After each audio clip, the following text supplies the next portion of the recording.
ஓம் சுக்லாம்பரதரம் விஷ்ணும் சசிவர்ணம் சதுர்புஜம் பிரசன்னவதனம் தியாயேத் சர்வ விக்னோபசாந்தயே யா தேவி ஸ்தூயதே நித்யம் விபுதைர்வேதபாரகைः सा मे वसतु जिह्वाग्रे ब्रह्मरूपा सरस्वती निधये सर्वविद्यानां विषजे भवरोगिणां गुरवे सर्वलोकानां दक्षिणामूर्तये नमः. श्रीदक्षिणामूर्तिसुदेशिकेन्द्रं द्वैपायनं सूत्रकृतं मुनीन्द्रं श्रीशङ्करं भाष्यकृतं यतीन्द्रं मद्देशिकञ्चापि नमामि विद्यै. ॐ सहना भवतु सहनौ भुनक्तु सह वीर्यं करवावहै तेजस्विनावधीतमस्तु मा विद्विषावहैः. ॐ शान्ति शान्ति शान्तिः. ॐ यं ब्रह्मा वरुणेन्द्ररुद्रमरुतः स्तुन्वन्ति दिव्यैस्तवैः वेदैः साङ्कपदक्रमोपनिषदैः गायन्ति यं सामगाः ध्यानावस्थिततद्गतेन मनसा पश्यन्ति यं योगिनः यस्यान्तं न विदुःसुरासुरगणाः देवाय तस्मै नमः.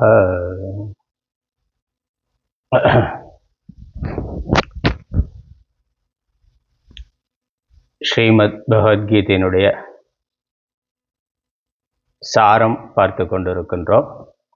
முதல் அத்தியாயம் நிறைவு பெற்றிருக்கின்றது. அர்ஜுன விஷாத யோகம் என்று முதல் அத்தியாயம் இருந்தது. அர்ஜுனனுக்கு ஒரு சோகம் மனக்கவலையானது ஏற்பட்டது. அது எதனால் ஏற்பட்டது என்பதை பற்றிய அந்த வர்ணனை தான் முதல் அத்தியாயம் கதை பகுதி. அதனுடைய தொடர்ச்சி இரண்டாவது அத்தியாயத்திலும் 10வது ஸ்லோகம் வரைக்கும் வருது. இரண்டாவது அத்தியாயத்துக்கு சாங்கிய யோகம்னு பேரு. சாங்கியம்னா ஞானம், ஞான யோகம். இந்த அத்தியாயத்தில் மொத்தம் 72 ஸ்லோகங்கள் இருக்கின்றன. ஒரு பெரிய அத்தியாயம். இந்த அத்தியாயமும் கடைசி 18வது அத்தியாயமும் பெரிய அத்தியாயங்கள். இதில் 72 ஸ்லோகம், 18வது அத்தியாயத்தில் 78 ஸ்லோகங்கள் இருக்கு. இந்த இரண்டாவது அத்தியாயம் அதே மாதிரி கடைசி 18வது அத்தியாயம், இந்த 2 அத்தியாயங்களுமே முக்கியமானவை. ஏன்னா இந்த பகவான் தன்னுடைய உபதேசத்தினுடைய சாரத்தை முகவுரையாக இந்த அத்தியாயத்தில் சொல்லி இருக்கிறார். தான் என்ன உபதேசம் பண்ண போகிறாரோ, இந்த பகவத்கீதையினுடைய விஷயம் என்னவோ அது இந்த 2வது அத்தியாயத்தில் முழுவதுமாக இருக்கின்றது. அதுக்கப்புறம் இதனுடைய விரிவு தான் அடுத்தடுத்த அத்தியாயங்கள். அதில் பொதுவாக ஒரு கட்டுரை எழுதுகிறோம், இல்லை ஒரு பேச்சு அப்படின்னாக்கா முதல்ல என்ன பேச போகிறோம், என்ன சொல்ல போகிறோம் அப்படிங்கிறத முகவுரையில் சுருக்கமாக இருக்கும். அதுக்கப்புறம் அதில் இருக்கக்கூடிய ஒவ்வொரு கருத்தையும் எடுத்துக்கொண்டு அதுதான் பின்னாடி விரிவாக பேசப்படும். அதே மாதிரி முடிகிற பொழுது முடிவுரை என்று இதுவரைக்கும் சொன்ன கருத்துக்களை தொகுத்து சொல்லப்படுவது வழக்கம், சொல்வது வழக்கம். அதே மாதிரி 18வது அத்தியாயம் முடிவுரையாக இருக்கின்றது. இதுவரைக்கும் தான் உபதேசப்பட்ட விஷயங்களை இறுதியாக தொகுத்து சொல்லுகின்றார் 18வது அத்தியாயத்தில். அதனால் முதல் அத்தியாயம் 18வது, இந்த முதல் அத்தியாயம் கதை பகுதியாக இருக்குது. இந்த பகவத்கீதா உபதேசம் எந்த சூழ்நிலையில் ஏற்பட்டது என்பதை காட்டுவதாக இருக்குது. 2வது அத்தியாயத்தில் தான் இந்த உபதேசத்தினுடைய மைய விஷயம் வருது. அதனால் 2வது அத்தியாயம் பகவத்கீதையினுடைய உபதேச சாரமாகவும் 18வது அத்தியாயம் முடிவுரையா அதுவும் உபதேச சாரமாகவும் இருக்கின்றது. அதனால் இந்த 2 அத்தியாயங்களும் பெரிய அத்தியாயங்களாக இருக்கின்றன. இந்த அத்தியாயத்தில், இந்த 2வது அத்தியாயத்தில் 4 விஷயங்கள் இருக்குது. பொதுவாக 4ஆக பிரிக்கலாம். இந்த அத்தியாயத்தை 4ஆக பிரிக்கலாம். 4 விஷயங்கள் இருக்கின்றன. முதல் விஷயம் இந்த 10வது ஸ்லோகம் வரைக்கும் முதல் அத்தியாயத்தினுடைய தொடர்ச்சியாக வருது. அதே சமயம் இதில் ஒரு முக்கியமான விஷயம் இருக்குது. அர்ஜுனன், கிருஷ்ணன் 2 பேரும் இதுவரைக்கும் நண்பர்களாக இருந்தார்கள். அதுவும் இந்த யுத்த காலத்தில் அர்ஜுனன் எஜமானனாக இருக்கிறான், கிருஷ்ணர் தேரோட்டியாக இருக்கிறார், சாரதியாக இருக்கின்றார். ஆனால் இங்கே அர்ஜுனனுக்கு யுத்த காலத்தில் அவனுடைய மனக்கலக்கத்தினால யுத்தம் செய்ய முடியாத நிலை ஏற்படுகின்றது. அதனால் தன்னுடைய மனக்கலக்கம், மனக்குழப்பம் தீர்வதற்காக பகவான் ஸ்ரீகிருஷ்ணரிடம் சரணாகதி அடைகின்றார். அந்த சரணாகதிங்கிறது முக்கியமான விஷயம். அப்படி சரணாகதி அடைந்த பிறகுதான் பகவான் உபதேசம் செய்கின்றார். முதல் அத்தியாயத்தில் அர்ஜுனன் நிறைய பேசுகிறான், ஆனால் கிருஷ்ணன் பேசவே இல்லை, வாயே திறக்கலை. அவன் சொல்கிறதெல்லாம் கேட்டுக்கொண்டு இருக்கிறார். அது அது அவனுடைய மன குழப்பத்தினால வர்றது என்றதுனால ஒரு புலம்பலாக இருக்குது. ஆனால் பதிலே சொல்லலை, பேசாமல் கேட்டுக்கொண்டு இருக்கிறார். இந்த 2வது அத்தியாயத்தில் தான் அவன் பகவானிடத்தில் சரணாகதி அடைந்து தன்னை சிஷ்யனாக ஏற்றுக்கொள்ள வேண்டும், நீங்கள் தான் என்னுடைய குரு, எனக்கு உபதேசம் பண்ணி என்னுடைய மனக்கலக்கத்தை மனக்குழப்பத்தை போக்க வேண்டும் என்று பிரார்த்திக்கின்றார். அதனால் இதுவரைக்கும் நண்பர்களாக இருந்தவர்கள், உறவினர்களாக இருந்தவர்கள், அதுவும் இங்கே தேரில் இருக்கக்கூடிய எஜமான் தேரோட்டி அப்படிங்கிற நிலையில் இருந்து பகவான் கிருஷ்ணர் குருவாகவும் அர்ஜுனன் சிஷ்யனாகவும் ஆகின்றார். அதனால் குரு சிஷ்யன் என்பது இங்கே வருகின்றது. அதனால் இந்த முதல் 10 ஸ்லோகங்கள் அது முக்கியமானவை. அதுக்கப்புறம் பகவான் உபதேசத்தை ஆரம்பிக்கிறார். உபதேசத்தில் தொடக்கத்திலேயே தெளிவாக நம்முடைய இந்த மனக்கவலைகளுக்கு மனக்குழப்பத்திற்கு காரணம் என்ன என்பதை, அதற்கான தீர்வு என்ன என்பதை தெளிவாக சொல்லிடுறார். ஆத்ம அனாத்ம விவேகம். அதனால் ஞான யோகம்ங்கிற ஞான யோகத்தினுடைய சாரம் ஆத்ம ஞானத்தை உபதேசம் செய்கின்றார். 11வது ஸ்லோகத்திலிருந்து 38வது ஸ்லோகம் வரைக்கும் முழுக்க ஞான யோகமாக இருக்குது. அதனால தான் இந்த அத்தியாயத்துக்கு சாங்கிய யோகம் ஞான யோகம்னு பெயர் இருக்கின்றது. அதுக்கப்புறம் 39வது ஸ்லோகத்திலிருந்து 53வது ஸ்லோகம் வரைக்கும் கர்ம யோகமானது வருகின்றது. இந்த ஞான யோகத்தை புரிந்து கொள்வதற்கு, தத்துவ ஞானத்தை புரிந்து கொள்வதற்கு ஒரு பக்குவம் தகுதி தேவை. அதற்காக கர்மயோகத்தை சொல்லுகின்றார். அந்த தகுதியை ஏற்படுத்துகின்ற சாதனமாக கர்மயோகம் இருக்கு. கர்மயோகம்னா என்ன என்பதை விரிவாக சொல்லுகின்றார். அதுக்கப்புறம் அர்ஜுனனுடைய கேள்வி வருது. பகவானுடைய உபதேசமா 55வது ஸ்லோகத்திலிருந்து இறுதி வரைக்கும் 72வது ஸ்லோகம் வரைக்கும் ஞான நிஷ்டையானது சொல்லப்படுகின்றது. ஸ்தித பிரஜ்ஞ லட்சணம்னு இந்த ஞானம் தெளிவாக இருக்கிறவன் எப்படி இருப்பான், அவனுடைய நடத்தை சொல் செயல் எப்படி இருக்கும் என்பது வர்ணனை. அதனால் ஒரு ஞான யோகி ஞானி எவ்வாறு இருப்பார், எவ்வாறு சமூகத்தில் நடந்து கொள்வான் என்பது அது 4வது விஷயம். அதனால் குரு சிஷ்ய அறிமுகம், அதுக்கப்புறம் ஞான யோகம் கர்ம யோகம், ஞானத்தில் நிலை பெற்றவனுடைய வாழ்க்கை முறை எப்படி என்பது இந்த 4 விஷயங்கள். இந்த 4 விஷயங்களை நம்ம ஒன்றொன்றாக சுருக்கமாக பார்க்கலாம். முதல்ல இந்த சென்ற அத்தியாயத்தினுடைய தொடர்ச்சியாக முதல் 10 ஸ்லோகங்கள் வருது அப்படிங்கிறதுனால சென்ற அத்தியாயத்தில் என்ன பார்த்தோம், அதனுடைய சம்பந்தம் தொடர்ச்சி இதில் எப்படி வருதுங்கிறத சுருக்கமாக பார்த்துட்டு மேற்கொண்டு செல்லலாம். அர்ஜுன விஷாதம் என்று இருந்தது. விஷாதம்னா சோகம், மனக்கவலை. எல்லோருக்குமே மனக்கவலை இருக்குது, சோகம் இருக்குது. கவலை இல்லாத ஆள் உலகத்தில் யாருமே இல்லை. ஏதோ ஒரு விதத்தில் கவலையானது இருக்கின்றது. காரணம் வேற வேறையாக இருக்கலாம். எல்லோருக்குமே பிரச்சனை இருக்குது, கவலையானது இருக்கின்றது. அந்த கவலைக்கு காரணம் என்ன என்று பார்த்தாக்க ராகம் என்பது. அதான் இந்த இதில் பார்த்தோம். முதல் அத்தியாயத்தில் அது விரிவாகவே வர்ணிக்கப்பட்டது. ராகம்னா ஆசை, பற்று. நமக்கு உலகத்தில் சில விஷயங்கள் மேலே, சில உறவுகள் மேலே பற்றானது இருக்கின்றது. நம்ம மேலேயே பற்று இருக்குது, நம்ம உடம்புலேயே பற்று இருக்குது. நம்ம வாழ்க்கை சுகமாக இருக்கணும் என்று அதற்கு தேவையான நிறைய பொருள்கள் வேணுங்கிற ஒரு ஆசையானது, எதிர்பார்ப்பானது இருக்குது. நிறைய உறவுகள் நம்மை சுற்றி இருக்கணுங்கிறது இருக்குது. அந்த உறவுகள் மேலே, நமக்கு சுகத்தை தரக்கூடிய பொருள்கள் மேலே நமக்கு பற்றானது இருக்கின்றது. அந்த உறவுகள் மாறுபடுகின்ற பொழுது அல்லது பிரிவு ஏற்படுகின்ற பொழுது அதனால் சோகமானது, இழப்பு வருகின்றது, நஷ்டம் வருகின்றது. அதனால் சோகமானது வருகின்றது. அதில் சோகத்துக்கு காரணம் நம்ம சுற்றி இருக்கக்கூடிய பொருட்கள், உறவுகள் அது மாறி போகின்ற பொழுது அல்லது நம்மை விட்டு பிரிந்து போய்விடுகின்ற பொழுது அல்லது பிரிந்து போகும் என்ற எண்ணமானது வருகின்ற பொழுது. மேலே பிரிதோ இல்லையோ, ஆனால் மனதில் அந்த எண்ணமானது, அது பயம் இருக்கு, அந்த பயம் வர்ற பொழுது அது சோகமாக ஆகின்றது. அதனால் மனக்கவலைக்கு காரணம் உறவுகள் மேலே, பொருட்கள் மேலே இருக்கக்கூடிய பற்று. அதுதான்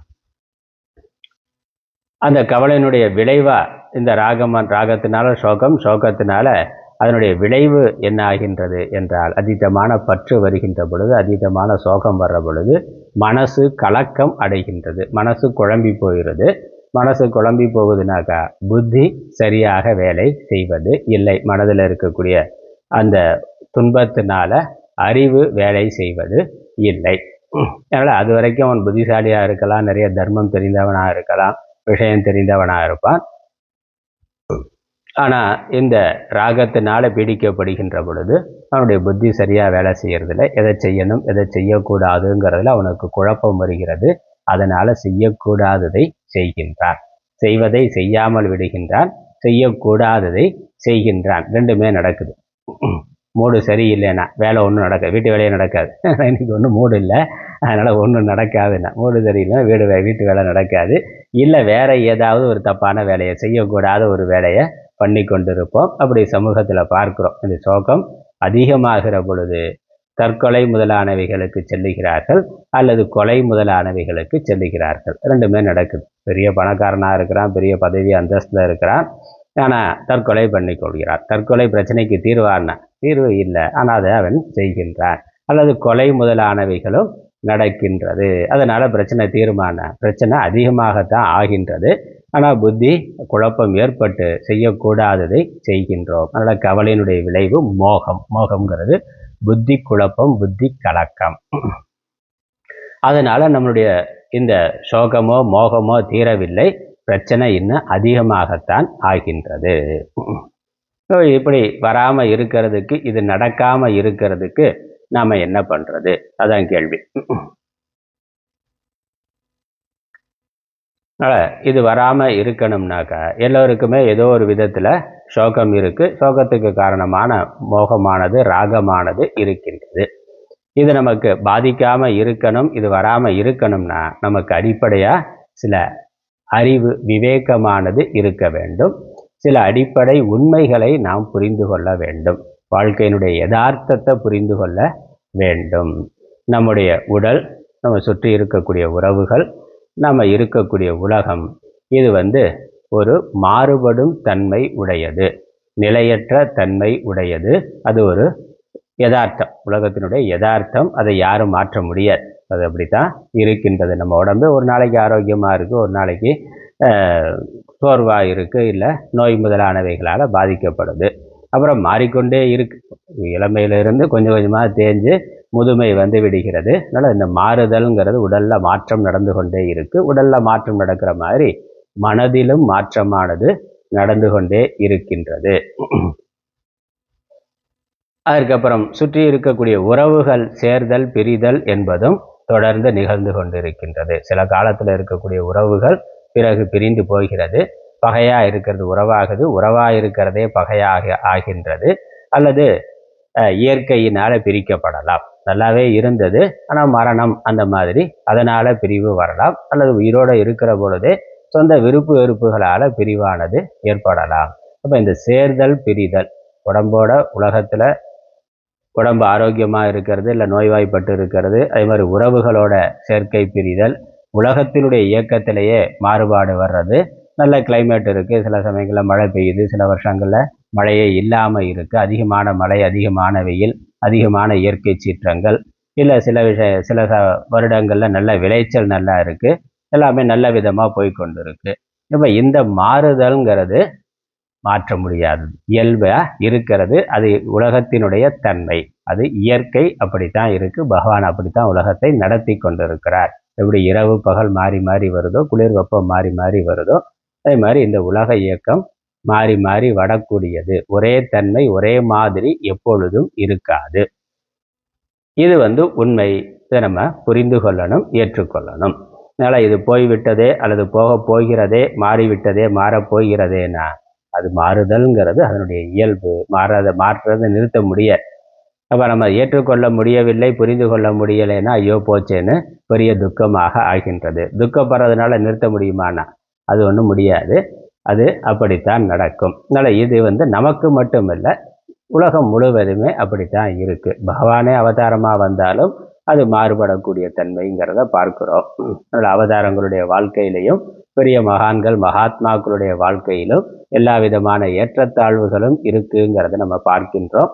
அதனால இந்த உண்மை இதை நாம் புரிந்து கொள்ள வேண்டும். அதனால நாம் இந்த உலகத்துக்கு வர்றதும் உலகத்தில் எவ்வளவு காலம் இருக்கிறோங்கிறதும் நம்ம சுற்றி எந்த மாதிரியான உறவுகள் இருக்கணும் என்பதும் விதிப்படி நடக்கிறது. அது யாருடைய கையிலையும் இல்லை, நம்மளுடைய திட்டத்தில் இல்லை. நாம் விரும்பி இந்த உலகத்துக்கு வரலை, வந்திருக்கிறோம், இருக்கிறோம், அவ்வளவுதான். அதனால் எப்போ இந்த உலகத்தை விட்டு போவோங்கிறது நமக்கு தெரியாது. நம்மை சுற்றி எந்த ஜீவர்கள் உறவுகளாக வருவார்கள், அம்மா எப்படி இருப்பாங்க, அப்பா எப்படி இருப்பாங்க, இல்லை கணவன் மனைவி குழந்தைகள், இல்லை மற்ற உறவுகள் எல்லாம் யார் எது எப்போ எப்படி வரும் எப்படி இருக்குங்கிறது யாருடைய கையிலும் இல்லை. அதெல்லாம் விதிப்படி இருக்கக்கூடியது. சில சேர்க்கை பிரிவுங்கிறதும் விதிப்படி இருக்கக்கூடியதுங்கிறத புரிந்து கொள்ள வேண்டும். அதுக்கப்புறம் நம்ம இந்த உலகத்தில் வந்துட்டோம், இருக்கிறோம். நமக்குன்னு ஒரு உடல் இருக்குது, மனது இருக்குது, ஒரு புத்தி சக்தி இருக்குது. இதுவும் நம்மளால் மாற்ற முடியாத ஒன்று. இயற்கையாக வந்ததை மாற்ற முடியாது. சில விஷயங்களை நம்மளால் இம்ப்ரூவ் பண்ண முடியும், அவ்வளோதானே வெளிய. ஆணாக பிறக்கிறதா பெண்ணாக பிறக்கிறதா, அந்த உடம்பு நெட்டையாக இருக்கிறதா குட்டையாக இருக்கிறதா, இல்லை கலராக எந்த கலரில் எந்த நிறத்தில் இருக்கிறதுங்கிறதும், அதனுடைய ஆரோக்கியம் எப்படி இருக்கிறது என்பதும் அதுவும் கூட இயல்பாகவே அமைந்ததாக இருக்குது. நம்மளுடைய மனதோட பக்குவ நிலைகள், அப்புறம் புத்தி சக்தி, இதெல்லாமே இயற்கையாக இருக்கிறதா இருக்குது.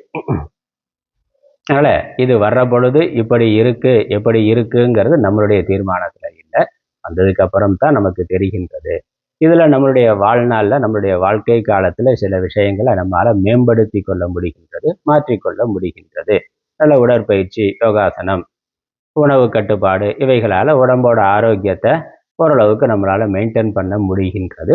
அதே மாதிரி மனது புத்தி, கல்வி முதலாக கல்வி கேள்வி மற்ற நற்பண்புகள், நல்ல சத்சங்கம், இவைகளால் நம்ம மேம்படுத்தி கொள்ள முடிகின்றது. நல்ல பிறப்பு எப்படி இருந்தாலும் பின்னாடி நம்மளுடைய முயற்சிகளால் வாழ்க்கையில் சில அம்சங்களை சில விஷயங்களை நம்மளால் மாற்றிக்கொள்ள முடியுது. அது உடல் ரீதியாக, மனோ ரீதியாக, அறிவு ரீதியாக, மற்ற புறத்தில் செல்வம் என்பதும். பிறக்கிற பொழுது ஏழை குடும்பத்தில் ஏழையாக பிறக்கலாம், ஆனால் அவன் மரணம் அடைகிற பொழுதும் அப்படியே இருக்கணுங்கிறது இல்லை. அவனுடைய முயற்சியினால் நிறைய செல்வம் சேர்க்கிறதுங்கிறதும் இருக்கின்றது. இல்லை செல்வந்தர் வீட்டில் பிறந்து எல்லாத்தையும் தொலைச்சிட்டு கடைசியில் ஒன்றும் இல்லாமல் போகிறாலும் பார்க்கிறோம். அப்போ அது நம்மளுடைய முயற்சியும் அங்கே கொஞ்சம் இருக்குது. இயற்கையாக நடக்கிறது, பழைய விதிகள் வினைப்பயன்கள் இருக்குன்னு ஒரு பக்கம் இருந்தாலும் நம்மளுடைய முயற்சியினுடைய பங்கும் அங்கே இருக்கின்றது. அப்போ இதை நம்ம புரிந்து கொள்ள வேண்டியது என்னது, எது நமக்கு இயற்கையாக கிடைத்திருக்கின்றதோ அது இயற்கையாக கிடைத்திருக்கிறது. இது நம்ம கையில் இல்லை, நம்ம அதை முழுவதுமாக மாற்றிவிட முடியாதுங்கிறத புரிந்து கொள்ள வேண்டும். அதை ஏற்றுக்கொள்ளணும். அப்படி வந்திருக்கிறத எது இருக்கோ அதை ஏற்றுக்கொள்ள வேண்டும். அதில் நம்ம சுற்றி இருக்க உறவு அம்மா அப்பாவாக இருக்கலாம், அல்லது மற்ற அம்மா அப்பாவோட அவங்களுடைய குணங்கள். அம்மா அப்பாவோட குணங்கள் சிலருக்கு நல்ல விதமாக இருக்கும், சில நல்ல விதமாக இல்லாமல் இருக்கலாம். அந்த மாதிரி இருக்கிறது. நம்முடைய உடல், நான் பெண்ணாக பிறந்துட்டோமே ஆணாக பிறந்திருக்கலாமே, இல்லை ஆணாக பிறந்துட்டோம் பெண்ணாக பிறந்திருக்கலாம், அதெல்லாம் மாற்றிக்கொள்ள முடியாது. சுற்றி இருக்க உறவுகளை மாற்றிக்கொள்ள முடியாது. அப்போ என்ன நமக்கு கிடைத்திருக்கின்றதோ அதை முதல்ல ஏற்றுக்கொள்ளுகின்ற தெளிவு இருக்க வேண்டும். கருப்பாக இருக்கிறோமே இன்னும் கொஞ்சம் வெள்ளையாக இருக்கலாமே, என்ன பண்ணுறது அப்படி நினைக்கலாம். இன்னும் கொஞ்சம் அழகாக இருந்திருந்தால் நல்லா இருக்கும் அப்படின்னு. எவ்வளோ பல விதமான பிரச்சனைகள் இருக்கு. பிரச்சனைகள்னால் சமூகம் அப்படி நினைக்குதுன்னா, இப்போ வெள்ளையாக இருக்கிறவன் பொய் சொல்ல மாட்டான்னா, அந்த மாதிரி வெள்ளையாக இருந்தால் அவன் அதான் அழகு அப்படிங்கிற மாதிரி சமூகத்தில் சில கற்பிதங்கள் இருக்குது. அதனால் சில உடல் ரீதியாக நமக்கு கேலி கிண்டல் வரலாம். இது ஏன் இப்படி இருக்குன்னா, அப்படி இருக்குது, அவ்வளவுதான். அப்போ நம்ம அதை ஏற்றுக்கொள்வதை தவிர வேற ஒன்றும் இல்லை. அப்போ ஏற்றுக்கொள்ள தயாராக இருக்கணும், அதை எதிர்கொள்ள தயாராக இருக்கணும். அது மாற்ற முடியாத ஒன்று. அதுக்கப்புறம் மாற்ற முடிந்த விஷயங்கள் இருக்குது, அதை நம்ம மாற்றுவதற்கு முயற்சி செய்யலாம். அதனால் எதை மாற்ற முடியுமோ அதை மாற்ற முயற்சி பண்ணணும். எதை மாற்ற முடியாதோ அதை அப்படியே ஏற்றுக்கொள்வதற்கும் எதிர்கொள்வதற்கும் தயாராக இருக்கிறது. இப்போ இந்த ஒரு அடிப்படை விவேகம், அடிப்படை உண்மை நமக்கு புரிந்திருக்கணும். அதை ஏற்றுக்கொள்ளுகின்ற பக்குவங்கிறது நம்ம வளர்த்து கொள்ள வேண்டும். இது தீர்வு. இதை பகவான் பல கோணங்களில் சொல்கிறார். இது ஒரு சாதாரணமான அடிப்படை உண்மை. இதை சொல்லிட்டு பகவான் அதற்கு மேலே ஆத்ம தத்துவத்தையும் சொல்லுகின்றார். நல்ல ரெண்டு கோணம். ஒன்று, தர்மத்தினுடைய அடிப்படையில் நம்மளுடைய வாழ்க்கை, நம்மளுடைய விதி அமைகின்றது. அதற்கு ஏற்றாற் போல நம்ம முந்தின பிறவிகளில் செய்த புண்ணிய பாப்பம் அதான் தர்மம்னு சொல்கிறோம். அந்த தர்மத்தினுடைய செயல்பாடு எப்படி இருக்கோ அதற்கு ஏற்றாற் போல நம்மளுடைய எந்த லோகத்தில் பிறக்கிறது, எந்த தேகத்தில் பிறக்கிறது, எந்த மாதிரியான புறச்சூழ்நிலைகள் அமையிறது, எந்த உறவுகள் அமையிறதுங்கிறதெல்லாம் தர்மத்தினுடைய அடிப்படையில் இருக்கு. அதை நம்ம ஏற்றுக்கொள்ளணும். ஆனால் அதற்கு மேலே தத்துவம்ங்கிறது ஒன்று இருக்கு. அந்த தத்துவத்தை புரிந்து கொண்டோம்னாக்க இதெல்லாம் ஒரு விஷயம் அல்ல, இதெல்லாம் நிலையானது அல்ல, நிரந்தரமானது அல்ல, இது உண்மையானதும் அல்ல. அதாங்க தத்துவம். இது இருக்கு, ஆனால் இது இப்படியே இருக்கும் என்பது இல்லை, இதெல்லாம் மாறுபடக்கூடியது என்பதும். அப்புறம் இதெல்லாம் உண்மையானது அல்ல, உண்மை இதற்கு வேறானதாக இருக்கின்றது. அந்த உண்மையை நம்ம தெளிவாக புரிந்து கொண்டோம்னா இந்த நிலையில்லாத மாறுபடக்கூடிய அல்லது உண்மை இல்லாத பொய்யான இந்த விஷயங்கள் நமக்கு துக்கத்தை தராது. அதனால் அந்த விவேகத்தை தான் இந்த பகவத்கீதை தருது. பகவான் இந்த 2வது அத்தியாயத்திலேயே அது தெளிவாக சொல்கிறார். அதனால் இதனுடைய விரிவான விஷயங்களை நம்ம அடுத்தடுத்து பார்க்க போகிறோம். முதல் அத்தியாயத்திலிருந்து தெளிவாக நமக்கு தெரிகின்ற ஒரு விஷயம், நம்மளுடைய கவலை இருக்கு நமக்கு. நம்மளுடைய கவலைகளுக்கு காரணம் பற்று, ராகம் என்பது. அது முதல் அத்தியாயத்தில் பார்த்தோம்னாக்கா 2 விதமான பற்று. துரியோதனனுக்கு ஒரு பற்று இருந்தது. எதன் மேலே? மண்ணாசை. மண், பொன், நிறைய செல்வம்னா அவர்கள்ட்ட இருந்து மிகுதியான செல்வத்தை பார்த்து அவனுக்கு பொறாமை இருந்தது. அந்த நிலம் முழு ராஜ்யமும் நம்மள்கிட்டே இருக்கணும்னு சொல்லி பொருட்பற்றுங்கிறது இருந்தது. துரியோதனுடைய பொருட்பற்று தான் மகாபாரத யுத்தத்துக்கு முக்கியமான காரணமாக இருக்கின்றது. விட்டு கொடுக்க முடியாத தன்மை, அதீதமான பொருள் மேலே இருக்கக்கூடிய ஆசை, மண் மேலே பொன் மேலே இருக்கக்கூடிய ஆசை, அது அதர்மத்திற்கு வழிவகுத்தது. அந்த பொருள் பற்று அவனை தர்மத்தை மீறி அதர்மமான விஷயத்தில், அதர்மமான செயல்பாடுகள், அதர்மமான வாழ்க்கைக்கு கொண்டு சென்றது. அதனால் அவனும் துன்பத்தை அனுபவித்தான், அவனை சார்ந்து இருப்பவர்களும் துன்பத்தை அனுபவித்தார்கள். முடிவில் என்ன? எதையும் கொண்டு போக போகிறதில்லை, எல்லாத்தையும் விட்டுட்டு தான் போகின்றான். ஆனால் துரியோதனுடைய பொருட்பற்று அதர்மத்திற்கு, சமூகத்தில் இருக்கக்கூடிய பலருடைய பொருட்பற்று, பேராசை சமூகத்துக்கு ஒரு கேடாக அமைகின்றது. சட்ட விரோதமான செயல்களை செய்கின்றான். லஞ்சம் வாங்குறான், ஊழல் பண்ணுறான், அது முடிவில்லாமல் பண்ணுறான்.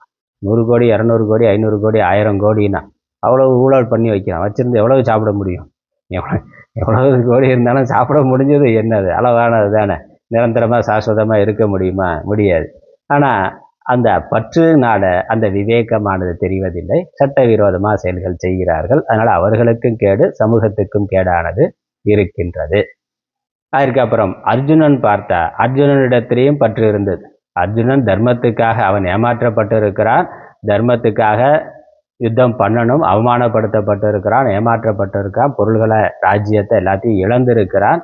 அப்போ யுத்தம் பண்ண வேண்டிய சிறந்த வீரனாக இருக்கிறான். அவனும் பலவீனமானவன் கிடையாது, எதிர்த்து போராட சக்தியற்றவன் கிடையாது, எல்லா விதமான தகுதியும் உடையவன். ஆனால் அவனாலையும் எதிர்த்து போராட முடியாத, தர்மத்திற்காக நியாயத்திற்காக போராட முடியாத ஒரு நிலைக்கு அவன் வருகிறான். அதுக்கு என்ன காரணம்? அவனுடைய பற்றும் காரணம். அதான் முதல் அத்தியாயத்தில் பார்த்தோம். அந்த வர்ணனைகள், அவனை சுற்றி அந்த உறவுகள், யுத்தத்துக்கு யார் வந்திருக்காங்கன்னு பார்த்து இவர்களெல்லாம் என்னுடைய உறவுகள்னு பார்க்கிறான். அந்த உறவு பற்று என்பது அர்ஜுனனுக்கு இருக்கு. துரியோதனிடத்துல பொருட்பற்று இருந்தா அர்ஜுனனிடத்துல உறவுகள் மேல இருக்கக்கூடிய பற்று, உறவு பற்று அல்லது உயிர் பற்றுன்னு சொல்லலாம். அது என்ன பண்ணுது? தர்மத்தை செய்வதற்கு தடையாக இருக்கின்றது. பொருட்பற்று அதர்மத்தை செய்வதற்கு காரணமாக இருக்கு. உறவுகள் மேலே இருக்கக்கூடிய பற்று தர்மத்தை செய்வதற்கு, அதர்மமாக ஒன்றும் பண்ணலை, ஆனால் தர்மத்தையே செய்ய முடியாதவனாக ஆகிவிடுகிறான். கையை கட்டி போட்டிருக்குறான், உறவுகள் கையை கட்டி போடுதுன்னா. ஏன்னா ஒரு நல்ல அதிகாரத்தில் பதவியில் இருந்தாருனாக்கா சொந்தக்காரன் அதை கொடு இதை கொடு, அது எனக்கு அதை செஞ்சு கொடு இதை செஞ்சு கொடுன்னு கேட்பான். அவனுக்கு செய்யவும் முடியாது, செஞ்சால் சட்டவிரோதமாக இருக்கணும். அப்போ சட்டம் முக்கியமா, தர்மம் முக்கியமா, உறவு முக்கியமானா உறவு முக்கியம் அப்படிங்கிற முடிவெடுக்கிற பொழுது அங்கேயும் சமூக விரோதமான, சட்டவிரோதமான செயல்கள் நடக்கின்றது. அதனால் எல்லா கான்ட்ராக்டும் சொந்தக்காரனுக்காக கொடுக்கறதுன்னா, கட்சி ஆளுக்காக கொடுக்கறது, அப்படி அரசியலில் பார்த்து கொண்டு இருக்கிறதால நம்ம ரொம்ப சொல்ல வேண்டியதில்லை. உறவுகள் அது குடும்ப உறவுகள், ஜனநாயகங்கிற பேர் தான் இருக்கே இல்லைய, முழுக்க வாரிசு அரசியல் தான் பார்த்து கொண்டு இருக்கிறோம். ஏன்னா அதை தவிர்க்க முடியாமல் அவனுக்கு தகுதி இல்லைன்னாலும் அவனுக்கு தான் கொடுக்குறான். கட்சியில் எவ்வளவோ தகுதியானவர்கள் இருந்தாலும், நீண்ட வருடம் கடுமையாக உழைத்தவர்கள் இருந்தாலும், இந்த உறவு பற்று அதிகாரத்தை விட்டு கொடுக்க தயாராக இல்லை, தகுதி இல்லைனாலும் தன்னுடைய வாரிசுகளுக்கு கொடுக்கிறது அப்படின்னு அந்த தர்மம், சமூகம், அந்த சமூக அக்கறை, மக்கள் மற்றவர்கள் நல்லா இருக்கணும் அப்படிங்கிறத விட அந்த உறவு பற்றானது தர்மத்தை செய்ய விடாமல் தடுக்கின்றது. அப்புறம் அதர்மத்துக்கும் செல்லுகின்றான். ஆனால் இந்த உறவு தர்மத்தை தடுக்கின்றது. எந்த உறவாக இருந்தாலும் நிலையாக இருக்க போகிறதில்ல. அடுத்த பிறவியில் வேற வேற உறவுகள் தான் வரப்போகுது. அப்போ நம்ம உறவுகளுக்காக ஒரு அதர்மமான காரியத்தை பண்ணுறதுனால வரக்கூடிய பாப்பம் நமக்கு தான், நாம தான் அனுபவிக்க போகிறோம். இப்போ நம்ம சுற்றி இருக்க உறவுகள்லாம் நல்லா இருக்கணும், அதுக்காக தர்ம விரோதமாக பண்ணாலும் அதனால வரக்கூடிய பாப்பமானது யாருக்கு வரும்? அவனுக்கு போகாது, நமக்கு தான் வரும். அது நம்ம வால்மீகி ராமாயணத்தில் வால்மீகியோட கதையிலேயே பார்க்கிறோம். விரோதமாக பணம் சம்பாதிக்கிறது, அதனால சுற்றி இருக்க உறவுகள்லாம் சந்தோஷமாக இருக்கலாம். ஆனால் அந்த பாப்பத்தினுடைய பலன் யாருக்கு வரும்? எவன் செய்தானோ அவனுக்கு தான் வரும். அப்போ அது அந்த ஜீவனுக்கு நல்லதில்லை. இப்போ அவன் உறவுகளோட சந்தோஷமாக நிறைய பணத்தோடு இருக்கலாம். ஆனால் அடுத்தடுத்த பிறவிகளில் அவனுடைய பாப்பத்தினுடைய பலனை அவன் மட்டுமே அனுபவிப்பான். வேற எந்த உறவும், சுற்றி இருக்க உறவு எதுவும் அனுபவிக்காது. அப்போ அது எங்கே போகுமோ, எங்கே இருக்குமோ, எப்படி இருக்குமோ யாருக்குமே தெரியாது. அதனால நமக்கு இந்த பிறவியில சுற்றி இருக்கக்கூடிய 4 மனிதர்கள் அவர்கள் தான் மேலானவர்கள்னு நம்ம நினைக்கிறோம். ஆனா அடுத்த பிறவியில அவர்கள் யாரோ நாம யாரோ, சென்ற பிறவியில அவர்கள் யாரோ நாம யாரோ. அதனால உறவு முக்கியமா, தர்மம் முக்கியமானா தர்மம்ங்கிறது தான் முக்கியமா இருக்கணும். ஆனா அந்த உறவு மேல அதிகமான பற்று வர்ற பொழுது அந்த புத்தியானது, அந்த தர்ம சிந்தனையானது மாறி விடுகிறது. அதான் மோகம் என்று சொன்னார். அதான் புத்தி குழப்பம். அப்படி புத்தி குழப்பத்தை அடைந்த அர்ஜுனன் என்ன ஆகிறான்? யுத்தம் பண்றதுக்கு சக்தியற்றவனாக தேர்தட்டில் அமர்ந்து விடுகிறார். அதற்கப்புறம் 2வது அத்தியாயத்துல அது தொடருகின்றது. பகவான் சொல்றார், நீ உன்னுடைய கார்பண்ய தோஷத்தினால நீ செயல்பட முடியாதவனாக இருக்கிறாய். அதை விட்டு பேடித்தனத்தை அடையாதேன்னு கடுமையாக சொல்கிறார். 2வது அத்தியாயத்தை நம்ம தொடங்குகின்றோம். 2வது அத்தியாயத்தில் பகவான் சொல்கிறார், இந்த மன அழுக்கு எப்படி உனக்கு வந்தது? இந்த புத்தி குழப்பமானது உனக்கு எப்படி வந்தது? இது மேலானவர்களுக்கு பொருந்தாது, சிறந்த வீரனுக்கு பொருந்தக்கூடியது அல்ல. இந்த பேடித்தனத்தை விட்டு ஹிருதய பலவீனத்தை விட்டு நீ எழுந்து யுத்தம் செய்வாயாக அப்படின்னு பகவான் தூண்டுகின்றார். யுத்தம் பண்ணு அவன் நிறைய காரணங்கள் சொன்னால் அது எதையும் பகவான் எடுத்துக்கொள்ளாம நீ யுத்தம் பண்ணுறது தான் சரி, எழுந்து யுத்தம் செய், நீ கோழையாக ஆகாதே அப்படின்னு அவனை தூண்டுகின்றார். ஆனால் அதற்கப்புறமும் அர்ஜுனன் மறுத்து சொல்கிறான். அவனுடைய உண்மையான பிரச்சனை இங்கேன்னு சொல்கிறான். முதல் அத்தியாயத்தில் நிறையா விஷயங்கள் சொன்னான். ஆனால் இங்கே எப்படி நான் பீஷ்மரையும் துரோணரையும் கொள்வேன், அவனோட பிரச்சனையே அதான். துரோணர் அவர் தான் குரு, பீஷ்மர் தான் தாத்தா வளர்த்தவர். அதில் இந்த 2 பேரையும் நான் எப்படி கொள்வேன்? பூஜிக்க தகுந்த இவர்களை என்னால் எப்படி கொல்ல முடியும்? இப்படி குருமார்களை பெரியோர்களை கொல்றதுனால பாப்பம் தானே சேரும். அதனால எனக்கு இது வேண்டாம் அப்படின்னு அவன் சொல்றான். அதனால வரக்கூடிய பாப்பம் வேண்டாம், அதனால நான் ராஜ்யம் வேண்டாம், எதுவுமே வேண்டாம் என்று அவன் முடிவு செய்கின்றான். இந்த கார்பண்ய தோஷம் அப்படிங்கிற வார்த்தை வருது. பற்று என்ற தோஷத்தினால பீடிக்கப்பட்டிருக்கின்ற நான், அதனால எனக்கு என்னுடைய புத்தியானது குழப்பத்தை அடைந்திருக்கின்றது. கார்பண்ய தோஷோ அபகதஸ்பாவக பிரிச்சாமித்வான் தர்ம சம்மூட சேதாக. ஏன்னா அர்ஜுனன் சொன்ன நியாயங்கள் எதையும் பகவான் ஏற்றுக்கொள்ளவில்லை. நீ யுத்தம் பண்ணுறது தான் சரியானதுன்னு தோன்றார். அப்போ பகவான் சொல்கிறத கேட்கிறதா, தன்னுடைய மனசாட்சி சொல்கிறத கேட்கிறதா? அதான் கேள்வி. அவனுக்கு குழப்பம். இவன் சொன்னதை அப்படியே பகவான் ஏற்றுக்கொண்டது, நீ சொல்கிறதெல்லாம் சரிதான், வா 2 பேரும் காட்டுக்கு போயிடலாம் அப்படின்னாக்கா பிரச்சனை முடிஞ்சது. ஆனால் அப்படி இல்லை, பகவான் அதை ஏற்றுக்கொள்ளலை. நீ யுத்தம் பண்ணணும்னு சொல்கிறேன். ஆனால் யுத்தம் பண்ணணும்னா அதில் முழுமையான மன விருப்பம் இருக்கணுமே. அவனுடைய குழப்பம், என்னுடைய கேள்விகளுக்கெல்லாம் பதில் இல்லை. அதனால் அவனுடைய மனசாட்சி அதை ஏற்றுக்கொள்ளவில்லை. ஆகவே அதே சமயம் நானா முடிவு பண்ணுறதா, எதை முடிவு பண்ணுறது அப்படிங்கிற கேள்வி வருது. அங்கே தான் ஒரு முக்கியமான ஒரு விவேகமானது நமக்கு தேவை. நமக்கு ஒரு பிரச்சனை இருக்குது, அந்த பிரச்சனை இருக்குங்கிறத நம்ம புரிந்து கொள்ளணும். முதல்ல பிரச்சனை இருக்கு, நம்ம பிரச்சனையில இருக்கிறோம் என்பதை புரிந்து கொள்ளணும். அதுக்கப்புறம் அந்த பிரச்சனையிலிருந்து வெளியேற வேண்டும், வெளிவர வேண்டும் என்று விரும்ப வேண்டும். அது முக்கியமானது. நிறைய பேர் பிரச்சனை இருக்குன்னே தெரியாது, பெரிய பிரச்சனையில இருப்பான், ஆனால் அது பிரச்சனைங்கிறதே அவர்களுக்கு அது புரியறது இல்லை. அதுக்கப்புறம் பிரச்சனைன்னு புரிந்தாலும் அது பாட்டுக்கு இருந்துட்டு போகுது, வாழ்க்கைன்னா இப்படித்தான் இருக்கும்னா, அதனால இருக்கட்டு வர்றது பார்த்துக்கலாம் அப்படின்னு சொல்லி அதிலிருந்து வெளிவர விரும்புவதும் இல்லை. அப்புறம் வெளிவரதுக்கு முயற்சி பண்ணுற பொழுதும் கொஞ்ச நாளைக்கு முயற்சி பண்ணி பார்க்கிறோம், நாமாலே அதிலிருந்து வெளிவர முடியாது என்பது தெரிகின்ற பொழுது அப்போ இன்னொருத்தருடைய உதவி தேவைங்கிறதுக்கு வரணும், அதை புரிந்து கொள்ளணும். பிரச்சனை இருக்குங்கிறத, இப்போ மது குடிக்கிறான், சிகரெட் குடிக்கிறான், அதனால அது ஒரு தப்பு அப்படிங்கிறதே ஆரம்பத்தில் உணர்றதில்லை. அப்படி ஜாலியாக குடிக்கிறது பொழுதுபோக்கு, இதில் என்ன தப்பு, யார் தான் குடிக்கலை, பல நியாயங்கள் சொல்கிறான். அப்போ அது ஒரு தவறான விஷயம், அது நம்மளுடைய உடம்பை கெடுக்கும், நம்மளுடைய பொருளாதார நிலையை கெடுக்கும், குடும்ப அமைதியை கெடுக்கும் அப்படிங்கிற அந்த புரிதல் இல்லாமல் அதை செய்கின்றான். அப்படித்தான் பல தவறுகளை தவறுன்னு தெரியாமலே செய்கின்றோம். அது பிரச்சனைகளை ஏற்படுத்தும்னு தெரியாமலே அதில் மூக்க நுழைச்சி அதை நம்ம செய்து கொண்டு இருக்கிறோம், ரொம்ப விரும்பி பண்ணி கொண்டு இருக்கிறோம். அதுக்கப்புறம் கொஞ்ச நாளைக்கு அப்புறம் அது பிரச்சனைன்னு தெரிகின்றது, அதனுடைய விளைவுகள் கொஞ்சம் கொஞ்சமாக வெளிப்படுகின்ற பொழுது, அதனுடைய இன்னொரு பக்கம் தெரிய வர்ற பொழுது அது நமக்கு புரியுது, நம்ம ஒரு தப்பான ஒரு முடிவை எடுத்து ஒரு பிரச்சனையில மாட்டிக்கொண்டு இருக்கிறோம், இதுல இருந்து நம்ம வெளியே வரணும், இது வேண்டாம், இந்த பழக்கம், இந்த உறவு அல்லது இந்த நட்பு தவறானது, இதுல இருந்து இது வேண்டாம், இதுல இருந்து வெளியே போகணும்னு நாம நினைக்கிறோம். அப்படி வெளியே போறதுக்காக வெளியேறுவதற்கான முயற்சிகளையும் செய்கின்றோம். அதுவும் ஆரம்ப நிலையா இருந்தா கொஞ்சம் நம்ம முயற்சியிலேயே வெளியே வரலாம். ஆனால் பிரச்சனையினுடைய ஆழம் அதிகமாக இருந்தா நாம அதிலிருந்து வெளியே வர முடியாது அப்படிங்கிற பொழுது அதற்கு பிறருடைய உதவி தேவை. அதை புரிந்து கொள்ளணும்.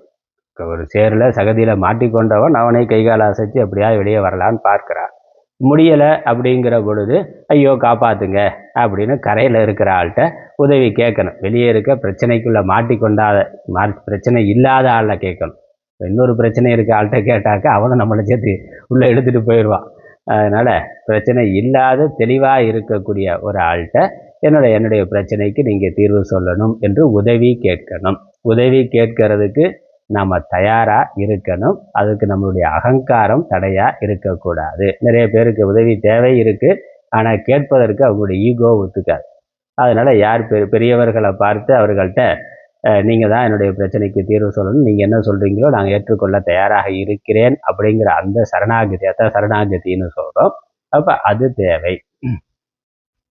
அதனால் பிரச்சனையிலிருந்து நாம வெளிவந்து விட முடியாது என்பதை புரிந்து கொண்டு அதற்கு உதவுகின்ற சரியான ஒருவரை, அதுக்கு சரியான ஆளை பார்க்கணும். தப்பான ஆளை பார்த்தா அது இன்னும் பிரச்சனை ஆயிடும். அதனால் புதுசாக பிரச்சனை வரும். டாக்டர்கிட்ட சரி உடம்பு சரியில்லைன்னு டாக்டர்கிட்ட போகிறோம், டாக்டர் சரியான ஆளாக இருக்கணுமே, அவர் போலி டாக்டராக இருந்தாருனாக்கா அது இன்னும் பிரச்சனையாக அதிகமாகும். அப்போ அவர் சரியான நபரை பார்த்து அவர்கிட்ட சரணாகதி அடையணும். இது அதனால் அர்ஜுனன் பார்க்கிறான், அவனுக்கு பிரச்சனை, நான் பிரச்சனையில் இருக்கிறேன், இதிலிருந்து என்னாலேயே வெளியே வர முடியாதுங்கிறத புரிந்து கொள்ளுகிறான். இவனால் செயல்பட முடியவில்லை, யுத்தம் பண்ண முடியலை, அதை பகவான் ஏற்றுக்கொள்ளவில்லை, இது சரியானது இல்லை, ஒரு குழப்பத்தில் நாம் இருக்கிறோங்கிறதையும் அவன் புரிந்து கொள்ளுகிறான். அதனால் கிருஷ்ணரிடம் சரணாகதி அடைகின்றான். அங்கதான் கிருஷ்ணருடைய மதிப்பு பெருமை அவனுக்கு தெரிந்திருக்கிறது. அதனால் இதுவரைக்கும் நட்பா உறவா பார்த்து கொண்டிருந்தாலும் இப்பொழுது அவரை குருவாக ஏற்றுக்கொண்டு அவன் சரணாகதி அடைகின்றான். எச்சேயஸ் யான் நிஷ்டிதம் புரோகிதன்மே சிஷ்யஸ்தேகம் சாதிமாம் துவாம் பிரபன்னம். நான் உன்னிடம் சிஷ்யனாக சரணாகதி அடைகின்றேன், என்னை காப்பாற்று, என்னுடைய புத்தி குழப்பத்தை போக்குங்கள், எது ஸ்ரேயஸ், எது மேன்மையானது என்பதை நான் அறியவில்லை, இதை செய்யறதா அதை செய்யறதா ரெண்டிலுமே சில நியாய அநியாயங்கள் தெரியுது, அதனால் முடிவு எடுக்க முடியவில்லை. அதனால் எது எனக்கு உண்மையிலேயே நன்மையை தருமோ அதை எனக்கு உபதேசம் செய்யுங்கள், நான் உங்களிடம் சிஷ்யனாக சரணடைகின்றேன், நீ உங்களை குருவாக ஏற்றுக்கொள்ளுகிறேன்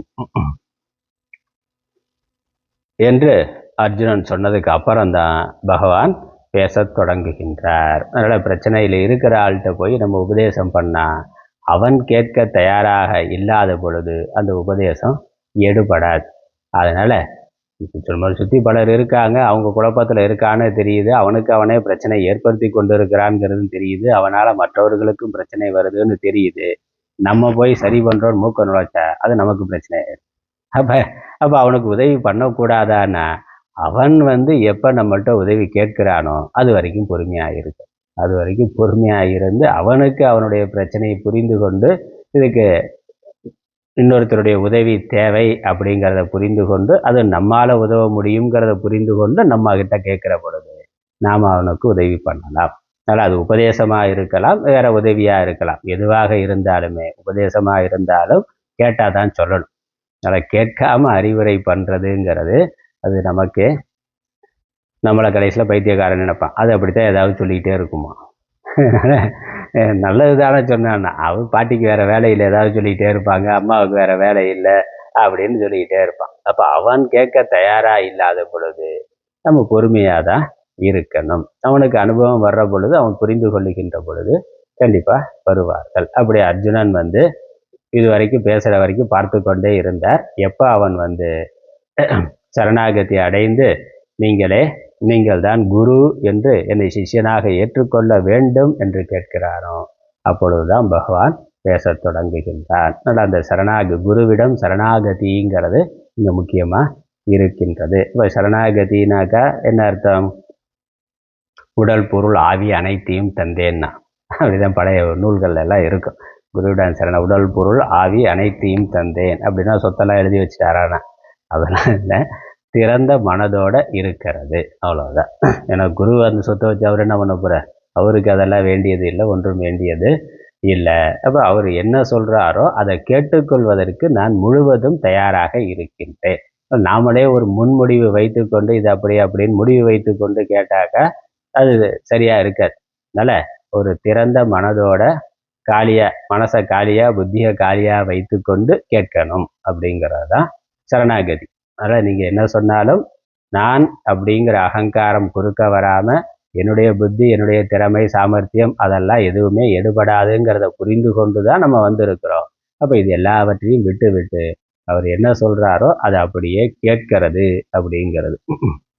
அதனால் ஒரு கோப்பையில் ஒரு டம்ளரில் தண்ணியோ டீயோ காஃபியோ ஊற்றணும்னா என்னது? முதல்ல அது காலியாக இருக்கணும். அது காலியாக இருந்தால் தான் அதில் புதிதாக நம்ம ஒன்றை ஊற்ற முடியும். அப்போ அது ஏற்கனவே வேறு ஏதோ ஒன்றுனால நிறைஞ்சிருந்தாக்கா அதற்கு மேலே நம்ம ஊற்றுனோம்னாக்கா ரெண்டும் கெட்டு போயிடும். அதுவும் புரியும். அது ஏற்கனவே இருக்கிறது சரியில்லாததுன்னா இருக்குது, அதற்கு மேலேயே ஊற்றினோம்னா இந்த நல்ல பொருளும் கெட்டு போய்விடும். அமிர்தமாக இருந்தாலும் அது கெட்டு போய்விடும். முதல்ல நம்மளுடைய மனதை புத்தியை காலி பண்ணி தெளிவாக வைத்து கொள்ள வேண்டும் குருவினுடைய உபதேசத்தை வாங்கி கொள்வதற்கு. அதுதான் சிஷ்யன் பண்ண வேண்டியது. அங்கே தான் அதான் சரணாகத்தின்னு சொல்கிறோம்.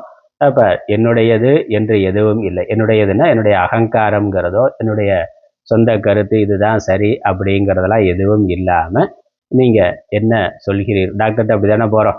டாக்டர்கிட்ட போனால் அவர் என்ன சொல்கிறாரோ அதை செய்ய வேண்டியது தான். நமக்கு அது ஒன்றும் மறுக்கிறதுக்கு இல்லை.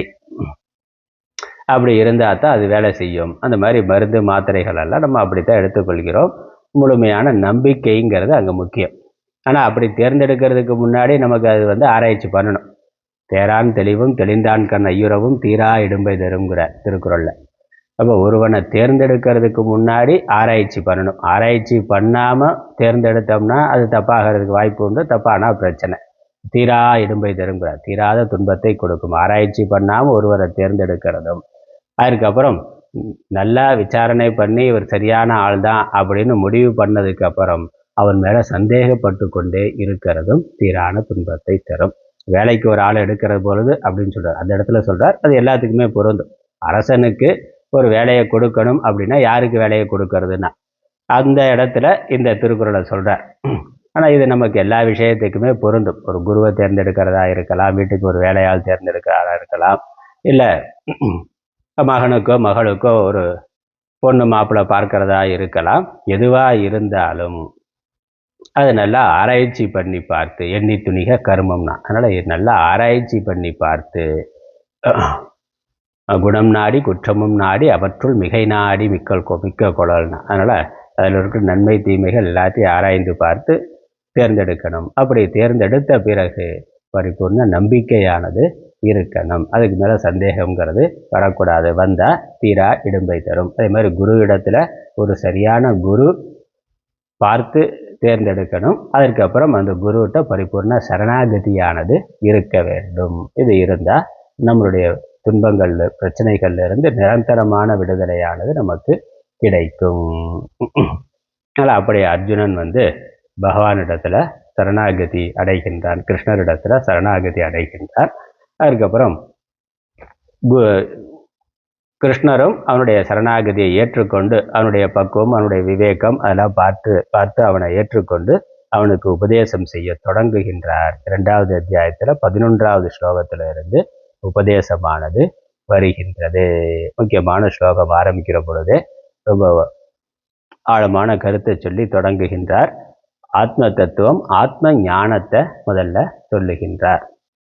11வது ஸ்லோகத்திலிருந்து 25வது ஸ்லோகம் ஆத்ம ஞானத்தையும் அதற்கப்புறம் தர்மத்தினுடைய அடிப்படையில் முதல்ல தத்துவத்தினுடைய அடிப்படையில் சொல்லுகின்றார் 25வது ஸ்லோகத்து வரைக்கும். அதுக்கப்புறம் தர்மத்தினுடைய அடிப்படையிலும் தர்ம விஷயங்களையும் சொல்லுகின்றார். 38வது ஸ்லோகம் வரைக்கும் முழுக்க ஆத்ம ஞானமானது சொல்லப்படுகின்றது. அதுக்கப்புறம் கர்மயோகம்ங்கிற விஷயம் வருது. இந்த ஆத்ம ஞானத்தில் ஆத்மாவை பற்றி சொல்லக்கூடிய விஷயங்கள் என்னங்கிறத சுருக்கமாக நம்ம பார்க்கலாம். ஆனால் இங்கே பகவான் கொடுக்கறது ஒரு தற்காலிகமான தீர்வாக கொடுக்கல. பிரச்சனை எல்லோருக்குமே இருக்குது. அந்த பிரச்சனை ஒவ்வொருத்தருக்கும் தனித்தனியாக தீர்வு சொல்கிறது அப்படிங்கிறது இல்லாமல் எல்லா பிரச்சனைகளுக்கும் அடிப்படையான காரணம் என்ன, மூல காரணம் என்னான்னு பார்த்து அந்த மூல காரணத்தை நீக்குவதற்கான உபாயத்தை, ஞானத்தை சொல்லுகின்றார். அதனால்தான் பகவத்கீதை எல்லோருக்குமானதா ஆகின்றது. இல்லைன்னா அது அர்ஜுனனுக்கு தனிப்பட்ட முறையில் சொன்னது தானே, அதை நாம் ஏன் படிக்கணும்? ஏதோ ஒரு காலத்தில் ஏதோ ஒரு சூழ்நிலையில் ஒரு தனி மனிதனுக்காக உபதேசிக்கப்பட்டதை நாம் ஏன் படிக்கணுங்கிற கேள்வி வருது. ஆனால் அவனுடைய பிரச்சனை தனிப்பட்ட மனிதனுக்கு சொன்னதாக இருந்தாலும் பகவான் சொல்கிற தீர்வு அந்த எல்லோருக்குமே பிரச்சனை இருக்குது. அந்த பிரச்சனைகளுக்கு மூல காரணமாக என்ன இருக்குங்கிறத வைத்துக்கொண்டு தீர்வு சொல்லுகின்றார். அதனால் அது நம்ம பிரச்சனைக்கும் அதான் காரணம், அதே தீர்வு தான், அதே அடிப்படை தான் காரணம். அதே ராகம் சோகம் மோகம்ங்கிறது நமக்கு எல்லோருக்கும் இருக்குது. அதனால் இந்த ராகம் சோகம் மோகம் நீங்கிற மாதிரி தான் பகவான் தீர்வு சொல்லுகின்றார். யாருக்கெல்லாம் ராகம் சோகம் மோகம் இருக்கோ, முக்கியமாக சோகம் மோகம் இருக்கோ, அவர்கள் பகவத்கீதையை படிக்கிறதுனால தெளிவை அடைய முடியும். அதனால் புத்தி குழப்பம், இந்த மோகம்ங்கிறது நீங்கும், அதனால் சோகம்ங்கிறது நீங்கும். அதனால் பகவான் ஆரம்பிக்கிற பொழுது எப்படி ஆரம்பிக்கிறார்னா, அசோச்சியானன் வசோச்சஸ்துவம் பிரக்யாவாதாம்ச்ச பாசசே கதாசூன கதாசூம்ச்ச நானு சோச்சந்தி பண்டிதாக. விவேகம் இருப்பவர்கள், பண்டிதர்கள், ஞானம் உள்ளவர்கள் கவலைப்பட மாட்டார்கள்னா முதல் விஷயமே. நான் ரொம்ப கவலையாக இருக்குன்னா முதல் குரு உபதேசமே புத்தி இருந்தால் நான் கவலைப்பட மாட்டேன்னா. புத்தி இருப்பவர்கள், விவேகம் இருப்பவர்கள் கவலைப்பட மாட்டார்கள் அப்படின்னு சொல்லி தொடங்குகின்றார். அடுத்த கேள்வி நமக்கு என்ன வரும்? அப்போ நம்மளுடைய கவலைக்கு காரணம் இந்த புத்தி இல்லாத தன்மை தான் அப்படிங்கிற புரிதல் வருது. அப்போ புத்தி என்ன, அந்த விவேகம் என்னங்கிற கேள்வி வருகின்றது. விவேகம் இருப்பவர்கள் கவலைப்பட மாட்டார்கள்னா எனக்கு கவலை இருக்குது, அந்த கவலை போகணும்னு நான் விரும்புகிறேன். அப்போ அந்த விவேகம் என்ன என்று எனக்கு சொல்லுங்கள் அப்படிங்கிற கேள்வி வரும். அந்த அடிப்படையில் தான் பகவான் தொடர்ந்து உபதேசத்தை கொண்டு போகிறார். என்ன விவேகம்னா ஆத்ம அனாத்ம விவேகம். அந்த ஆத்ம அனாத்ம விவேகம் இருந்தால் இந்த சோகமானது வராது. ஆத்ம அனாத்ம விவேகம் என்னது? இந்த உடம்பு இருக்கின்றது, உடம்பையே நாம்னு நினைக்கின்றோம், உடம்பு தான் நான் நம்ம நினைக்கிறோம். ஆனால் அப்படி இல்லை, உடம்போ மனதோ நான் அல்ல. ஏன்னா உடம்போ மனதோ அது ஜடமானது, உடம்பு மனது ஜடமானதாக இருக்கின்றது. நான் அப்படிங்கிற பொழுது நமக்கு நான்கிறது ஒரு அறிவு பொருள், உணர்வு ரீதியாக இருக்குது. நான்கிற ஒரு கல்லோ மண்ணோ நான் சொல்லுமான அது நான் சொல்ல. அப்போ நான் நம்ம நினைக்கிற பொழுது அங்கே ஒரு உயிர்த்தன்மை இருக்குது. அதை சித்து சேத்தனம் ஞானம் பிரஜா அப்படின்னு சாஸ்திரம் சொல்லுது. அப்போ நான்கிறது ஒரு உணர்வு பொருள், நான்கிறது ஒரு அறிவு பொருள். நான் இருக்கிறேன், நான் இருக்கிறேன்கிறத அறிகிறேன். அதனால் நான் ஒரு ஜடப்பொருள் அல்ல, நான் ஒரு அறிவு பொருள், உணர்வுடைய ஒரு ஜீவன், ஒரு உணர்வுடைய ஒரு பொருள். ஆனால் இந்த உடம்பு எப்படி இருக்கு? உடம்பு பஞ்சபூதத்தினால் ஆனது, அது ஜடமானதுங்கிறது நமக்கு தெரிந்த ஒன்று. ஆனால் அந்த விவேகம் இல்லாமல் இந்த உடம்பு தான் நான்னு நம்ம விவகாரம் பண்ணி கொண்டு இருக்கிறோம். நான் அப்படிங்கிற பொழுது அது ஒரு உணர்வாக அறிவாக இருக்கு. உணர்வான அறிவான இருக்கக்கூடிய நாம் ஜடமான உடம்ப நான் என்று நினைக்கின்றோம். நல்லா யோசிச்சு பார்த்தா இது சரியானது இல்லை. அதனால் சாஸ்திரம் என்ன சொல்லுது? இந்த உடம்பு நீ அல்ல, உடம்புக்கு வேறாக ஒரு சித்து சேத்தனம் ஞானம் உயிர் இருக்கின்றது. அதற்கு ஆத்மானு பேர் சொல்லி அந்த ஆத்மா தான் உண்மை பொருள். இந்த உடம்பு அதனிடத்தில் இருக்கின்றது. ஆத்மா உடம்பை பயன்படுத்தி கொண்டு இருக்கின்றது. உண்மையிலேயே ஆத்மா வேற, இந்த உடல் வேற என்ற விவேகம். அதனால பகவான் என்ன சொல்றார்? நீயோ நானோ இந்த அரசர்களோ ஒரு பொழுதும் இல்லாமல் இருந்தார்கள் என்பது இல்லை, இனி இல்லாமல் போவார்கள் என்பதும் இல்லைன்னு ஆரம்பிச்சு, உடம்புக்கு வேற உள்ள இருக்கக்கூடிய ஆத்மா தான் நீ நான் இந்த அரசர்கள் எல்லோருமே. அந்த ஆத்மா அழிவில்லாதது, உடம்பு அழியக்கூடியது.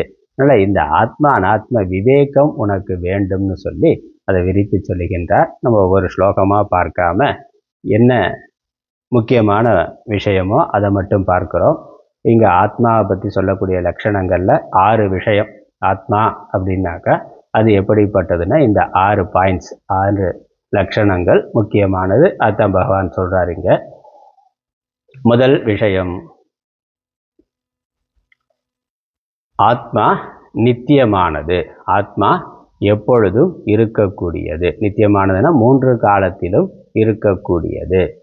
நம்ம பிறக்கிறதுக்கு முன்னாடி, மரணம் அடைந்த பிறகும் அது இருக்கக்கூடியது. உடம்பு தோன்றுகிறது, உடம்பு மறைகின்றது. ஆனால் உடம்புக்கு வேறாக இருக்கின்ற ஆத்மா அது அழிவில்லாததாக இருக்கின்றது. அதற்கு சில உதாரணங்கள்லாம் சொல்கிறார். எப்படி ஒரு மனிதன் பழைய நைந்து போன ஆடைகளை களைந்து விட்டு புதிய ஆடைகளை எடுத்து கொள்ளுகின்றானோ, அப்போ ஆடை வேற நான் வேற. ட்ரெஸ்ஸு போட்டுருக்கிறோம், ட்ரெஸ்ஸு பழசாக போச்சுனாக்கா கிழிஞ்சு போச்சுன்னா தூக்கி போட்டு வேற ட்ரெஸ்ஸை எடுத்துக்கொள்கிறோம். அதே மாதிரி ஆத்மாவானது இந்த உடம்பு பழசாக போச்சு, முழங்கால் வலி மூட்டு வலியெல்லாம் வந்துருச்சு, இதுக்கு மேலே அதை பயன்படுத்த முடியாது, தேஞ்சு போச்சுனாக்கா அதை தூக்கி போட்டுட்டு இன்னொரு உடம்பை எடுத்து கொள்ளுகின்றது. அப்படி ஒரு உதாரணம். அப்புறம் இன்னொரு உதாரணம், எப்படி உடம்புல இளமை குழந்தை பருவம், இளமை பருவம், முதுமை பருவம் அப்படி மாறி வருகின்றதோ அதே மாதிரி ஆத்மாவுக்கு உடல்கள் மாறி மாறி வருகின்றன. அதனால் ஆத்மா அழிவில்லாமல் நித்தியமாக இருக்கக்கூடிய ஒரு பொருள் ஒன்று. அதுக்கப்புறம் சத்தியம்ங்கிறது நாசத்தோ வித்தியதே பாவக நாபாவோ வித்தியதே சதக அப்படின்னு சொல்கிறார். சத்தியம்னா அது உண்மை பொருள், உண்மையிலேயே இருக்கக்கூடிய ஒரு வஸ்து இருக்கின்றது. இந்த உடம்பு இருக்கிற மாதிரி இருக்கு, ஆனால் அது ஒரு தற்காலிகமான இருப்புடையதாக இருக்கின்றது, ஒரு தோற்ற மாத்திரமான இருப்புடையதாக இருக்கின்றது.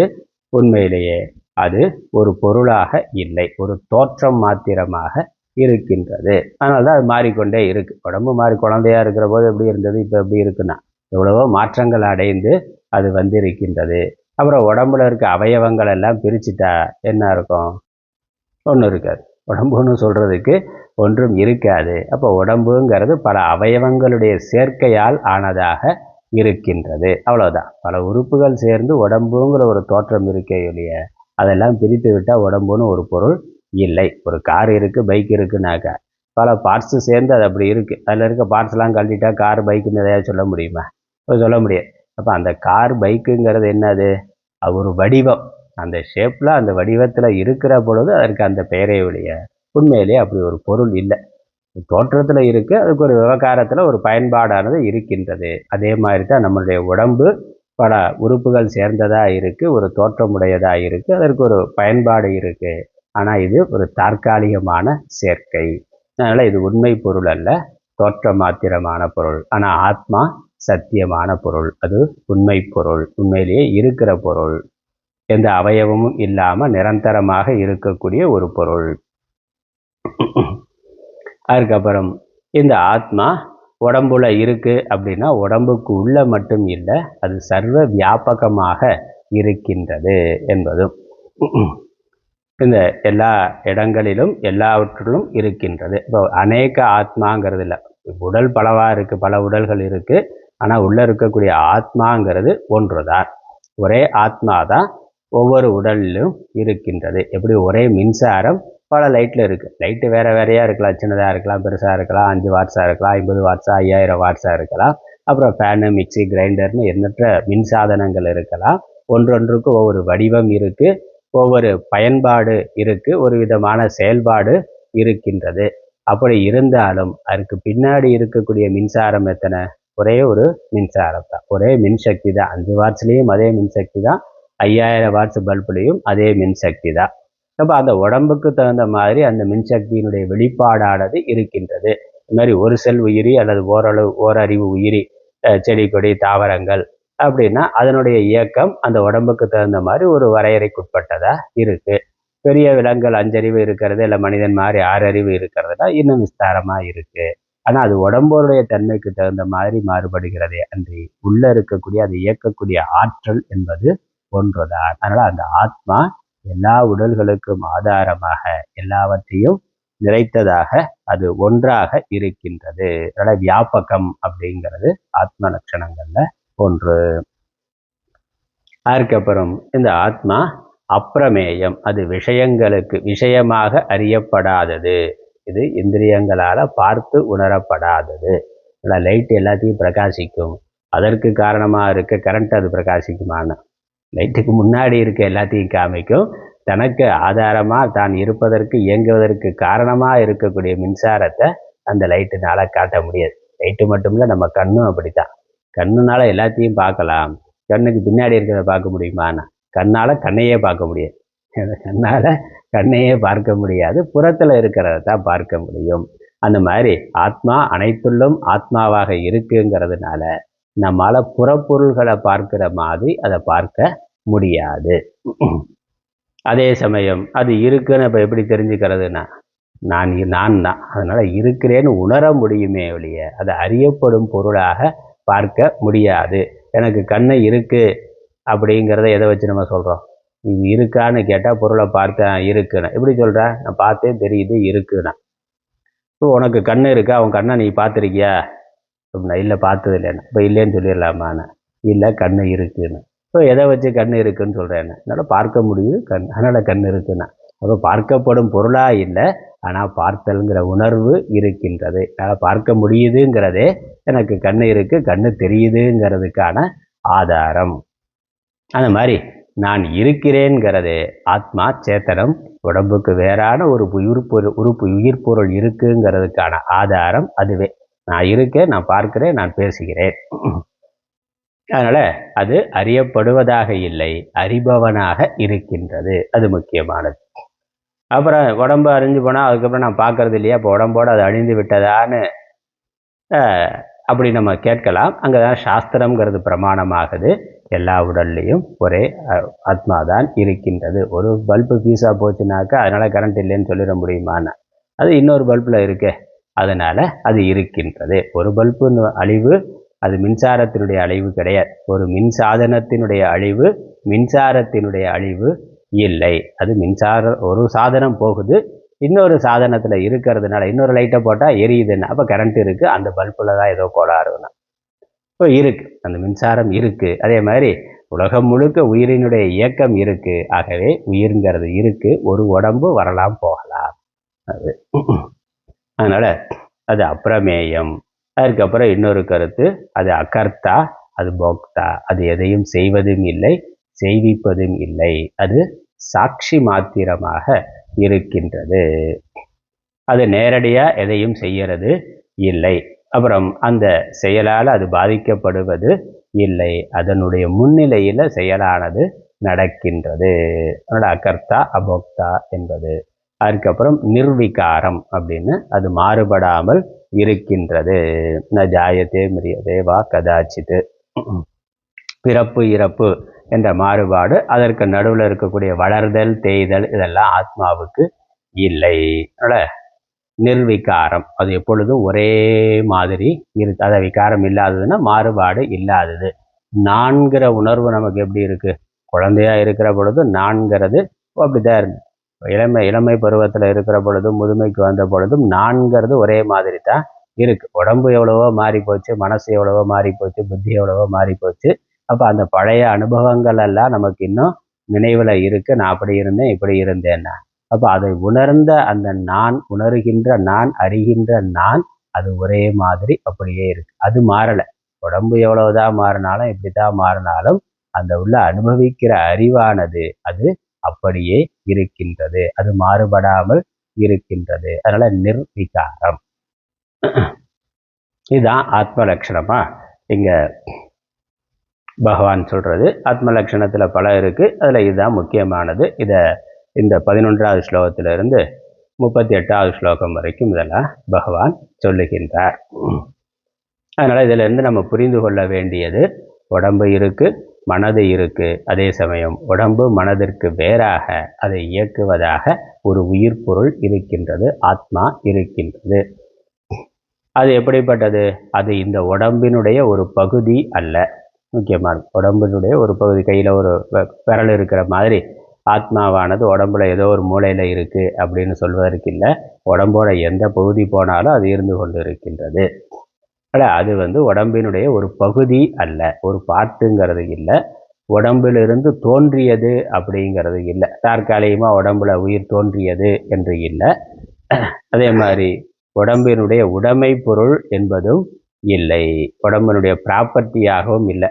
பார்ட் ஆஃப் த பாடியும் இல்லை, ப்ராடக்ட் ஆஃப் த பாடியும் இல்லை, ப்ராப்பர்ட்டி ஆஃப் த பாடியும் இல்லை. அதே சமயம் உடம்புக்கு வேறான சொந்தமான இருப்பு உடையது. ஆனால் உடம்பு இருக்கு, ஒரு காலத்தில் உடம்பு உயிர் இல்லாமல் போய்விடுகிறதுன்னா அப்போ உடம்புக்குள்ளே இருக்கிறாள், அதுக்கு வேறாயா இருந்தால் தானே அவர் போக முடியும். அந்த உயிரானது வேறாக இருக்கின்றது. அதனால் உடலுக்கு வேறான சொந்த இருப்புடையது அந்த ஆத்மா. மின்சாரம் மாதிரி தான். இந்த மின்சாரம் லைட்டினுடைய ஒரு பகுதியும் அல்ல, அது லைட்டிலிருந்து உற்பத்தி ஆவதும் இல்லை, அது லைட்டினுடைய உடைமை பொருளும் அல்ல. மின்சாரமானது தனித்த சொந்தமான இருப்புடையது. அது தற்காலிகமாக இந்த விளக்கோட சேருகின்ற பொழுது விளக்குக்கு ஒளிரும் தன்மையானது வருகின்றது. அதே ஒரு ஃபேனில் சேர்ந்து அதற்கு சுழலும் தன்மையானது வருகின்றது. அந்த பொருளுக்கு தகுந்த மாதிரி செயல்பாடு மாறுகின்றது. ஆனால் அடிப்படை பொருள் அதற்கு வேறான தன்மையுடையதாக, சொந்தமான இருப்புடையதாக இருக்கின்றது. அது இயங்குவதற்கு காரணமாக, இந்த ஜட பொருள்கள் எல்லாம் இயங்குவதற்கு காரணமாக இது இருக்கின்றதோ, அது அதற்கு வேறானதாக, தனக்கென்று சொந்தமான ஒரு இருப்புடையதாக இருக்கின்றது. அதான் இந்த ஆத்மா அப்படித்தான் இருக்கின்றது. அதுக்கப்புறம் இன்னொரு விஷயம், இந்த உடம்பினுடைய குறை நிறைகளால் அது பாதிக்கப்படுவது இல்லை. உடம்புக்குள்ள இருந்தாலும், உடம்போட சம்பந்தப்பட்டு இருக்கிற மாதிரி இருந்தாலும், உடம்போட குறை நிறைகளால் ஆத்மாவானது பாதிக்கப்படுவது இல்லை. இந்த பல்போட குறை நிறைகளால் மின்சாரத்துக்கு பாதிப்பான்னா அது ஒரு பாதிப்பும் கிடையாது. பல்பு நல்லா இருந்தால் நல்லா எரியும், பல்பு நல்லா இல்லைன்னா டல்லாக இருக்கும். அது பல்போட பிரச்சனையான ஒழிய மின்சாரத்தோட பிரச்சனைங்கிறது இல்லை. அதனால் உடம்போட குறை நிறைகள் ஆத்மாவுக்கு இல்லை. உடம்பு கருப்பாக இருக்கலாம், சிவப்பாக இருக்கலாம், ஆரோக்கியமாக இருக்கலாம், நோய்வாய்ப்பட்டு இருக்கலாம், இல்லை ரொம்ப புத்திசாலியாக இருக்கலாம், மந்த புத்தியுடையதாக இருக்கலாம், இல்லை கோபம் முதலானவைகள், இல்லை அன்பு முதலானவைகள் மிகுதியுடையதாக இருக்கலாம். அந்த மாதிரி மாறுபாடு வந்து கொண்டே இருக்கலாம்.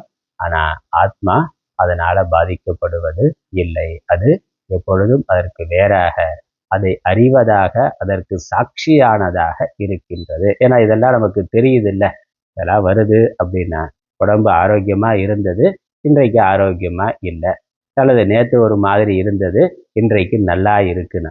அப்போ உடம்புக்கு வந்து போகக்கூடிய நிலைகள் எல்லாம் அறிகின்ற ஒரு அறிவு அதற்கு வேறானதாக இருக்கின்றது. அதனால் அது அதனால் பாதிக்கப்படலை. கண்ணு தெரியுதுங்கிறதும் தெரியுது, கண்ணு தெரியலேங்கிறதும் தெரியுது. இப்போ கண்ணை அறிகின்ற, வெளிச்சமாக இருந்தால் பொருள் தெரியுது, வெளிச்சம் இல்லைன்னா பொருள் தெரியலேன்னா. அப்போ அந்த கண்ணு தெரியுது தெரியலை, அதே மாதிரி மனசு அறிகின்றது அறியவில்லை. இது என்ன பொருள் பார்த்த தெரியுதுன்னு, அப்புறம் இது தெரியலைங்கிறோம். அப்போ புத்திக்கும் தெரிகிறது தெரியவில்லைங்கிற அந்த நிலை மாறுபாடு இருக்கு. அது அறிகின்ற வேறொரு அறிவு இருக்கின்றது. என்னுடைய மனசுக்கு இது படுது படலை, புத்திக்கு விளங்குது விளங்கலேங்கிறத விளங்கி கொண்டிருக்கின்ற அல்லது விளக்கி கொண்டிருக்கின்ற ஒரு அறிவு புத்திக்கு வேறாக இருக்கின்றது. அதுதான் ஆத்மான்னு சொல்றோம். ஆனால் புத்தியே நான் கிடையாது. ஏன்னா புத்தியும் மாறிக்கொண்டு இருக்கு. அப்படி மாறுகின்றதெல்லாம் எனக்கு தெரிகின்றது. அதான் அதனால் அது அதற்கு வேறானது, அதோட குறை நிறைகளால் பாதிக்கப்படாதது, முக்கியமானது. அதுக்கப்புறம் இந்த உடம்பு அழிகின்ற பொழுதும் அது அழியாதது, அதான் முக்கியமானது. ஆத்மா அழிவில்லாதது, பிறப்பு இறப்பு இல்லாதது. நான் ஜாயத்தே மிரியத்தே வா கதாச்சித்து, அது ஒரு பொழுதும் பிறப்பதும் இல்லை இறப்பதும் இல்லை. இப்போ உடம்பு அதனிடத்துல வந்து போகின்றது, அல்லது அது உடலை எடுத்து உடலை விடுகின்றது, அது மாறாமல் இருக்கின்றது. கடல்ல அலைகள் தோன்ற மாதிரி தண்ணீர் எப்பொழுதும் அப்படியே இருக்கு, அதுல அலைங்கிற ஒரு தோற்றம் வருது, இருக்கு, போகின்றது. தண்ணீர் அலையோடு பிறப்பது இல்லை, அலை அழிகின்ற பொழுது அழிவது இல்லை. தண்ணீர் தண்ணீராகவே இருக்கு. ஒரு அலை வந்து போன பிறகு அடுத்த அலை தொடர்ந்து வருகின்றது. அந்த மாதிரி ஒரு உடல் வந்து போனா அடுத்த உடல் வந்து போகின்றது. ஆத்மா அப்படியே இருக்கின்றது. இதுதான் இங்க ஞான யோகத்துல பகவான் சொல்றார். பின்னாடி இதனுள்ள விரித்து அடுத்தடுத்த அத்தியாயங்களில் விரிவாக வரப்போகுது. சுருக்கமாக முகவுரையா ஆத்மா லட்சணங்களை சொல்லி, நீ உடல் அல்ல ஆத்மா. அதனால் நம்ம புரிந்து கொள்ள வேண்டியது, ஆத்மா இருக்கிறது, அது உடம்புக்கு வேறாக இருக்கின்றது. நான் இந்த உடல் மாத்திரம் அல்ல, உடம்பை அறிகின்ற, உடம்பை பயன்படுத்துகின்ற உடம்புக்கு வேறான ஆத்மா, அறிவு சொரூபமான ஆத்மா, பிறப்பு இறப்பு இல்லாத ஆத்மா, குறை நிறைகள் இல்லாத ஆத்மா. அந்த ஞானம் நமக்கு தெளிவாக இருந்தாலே உடம்பினுடைய மாறுபாடுகளை பற்றி நம்ம கவலைப்படுவதற்கு ஒன்றும் இல்லை. அதே மாதிரி நான் ஆத்மானாக்க பக்கத்தில் இருக்க ஆள் யாரு? எல்லாருமே ஆத்மா தான், எல்லா உறவுகளுமே ஆத்மா தான். அப்போ பிறப்பு இறப்பு எதற்கு? உடம்புக்கு தான் பிறப்பு இறப்பு, ஆத்மாவுக்கு பிறப்பு இறப்பு இல்லை. அதனால் ஒரு மனிதன் ஒரு உறவு இறந்து போகிறதுக்காக நான் அழலாமான, அந்த அந்த ஆத்மா அழியவில்லை, உடம்பு அழிகின்றது. அந்த உடம்பு போயிட்டு அந்த வேற உடம்பு எடுத்துக்கொண்டு அது எங்கேயோ இருக்கும். ஆனால் அழிவது உடம்பு, ஆத்மா அழிவது இல்லை, அது நிரந்தரமானது. உடம்பு அழிகின்றது. இல்லை, இங்கே இன்னொரு நமக்கு நேரமாகிவிட்டது, இன்னொரு விஷயமும் இருக்கு, அது நம்ம அடுத்த வகுப்பில் பார்க்கலாம். இல்லை, ஞான யோகத்தில் பகவான் பிரதானமாக சொல்றது இதுதான், ஆத்ம அனாத்ம விவேகம். ஆத்மா அழிவில்லாதது, உடம்புக்கு வேறானது. ஆத்மாவுக்கு வேறானது உடம்பு, அதனால் உடம்புக்கு அனாத்மானு பேர். இந்த ஜட பொருள்களுக்கெல்லாம் அனாத்மானு பேர், ஆத்மாவுக்கு ஆத்மானு பேர். அதனால் உண்மையான நான் அறிவு பொருளாக எது இருக்கோ அதற்கு ஆத்மானு பேர், அதற்கு அந்நியமானதற்கெல்லாம் அனாத்மானு பேர். ஜட பொருள்களுக்கெல்லாம் அனாத்மானு பேர், சேத்தனத்துக்கு ஆத்மானு பேர். இந்த விவேகம் நமக்கு இருக்கணும். உலகம் எல்லாமே இந்த இரண்டும் சேர்ந்ததாகத்தான் இருக்கின்றது. இங்கே ஜடத்தன்மையும் இருக்கு, சேதனத்தன்மையும் இருக்கு. சேதனத்தன்மை மாறாததாக அழியாததாக இருக்கின்றது, ஜட பொருள்கள் தோன்றி மறையக்கூடியவையாக இருக்கின்றன. அது என்னுடைய உடம்பு, சுற்றி இருக்க உறவுகள், ஜட பொருள்கள், ஒட்டுமொத்த பிரபஞ்சமே அப்படித்தான் வந்து போகின்றது. மேற்கொண்டு அடுத்த வகுப்பில் தொடரலாம். அடுத்த தலைப்பாக கர்மயோகம் வருது, நம்ம அடுத்த வாரம் பார்க்கலாம்.